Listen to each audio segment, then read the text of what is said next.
కనుక్కోండి చూద్దాం. ఈరోజు మత్తయి సువార్తలోని ప్రశ్నలు. సిద్ధంగా ఉన్నారా? పెన్ను కాగితం పెట్టుకొని ప్రశ్నలు రాసుకోవడానికి సిద్ధంగా ఉండండి. మొదటి ప్రశ్న, అది మహారాజు పట్టణము అన్న వచనము ఈ మత్తయి సువార్తలో ఎక్కడ ఉన్నది? అది మహారాజు పట్టణము అన్న మాట ఈ మత్తయి సువార్తలో ఏ అధ్యాయంలో ఏ వచనములో ఉన్నది? అది మహారాజు పట్టణము అన్న మాట ఈ మత్తయి సువార్తలో ఏ అధ్యాయము ఏ వచనములో ఉన్నది? రెండో ప్రశ్న, నన్ను కరుణింపుము. నన్ను కరుణింపుము అన్న మాట ఏ అధ్యాయము ఏ వచనములో ఉన్నది?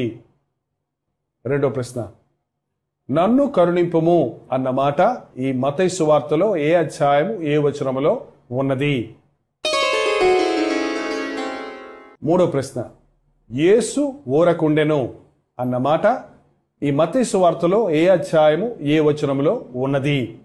యేసు ఊరకుండెను అన్న మాట ఈ మత్తయి సువార్తలో ఏ అధ్యాయము ఏ వచనములో ఉన్నది? మరోసారి చెప్పమంటారా? మొదటి ప్రశ్న, అది మహారాజు పట్టణము అన్న మాట ఏ అధ్యాయము ఏ వచనములో ఉన్నది?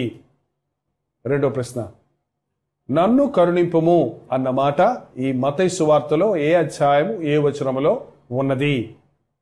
మూడో ప్రశ్న, యేసు ఊరకుండెను అన్న మాట ఏ అధ్యాయము ఏ వచనములో ఉన్నది?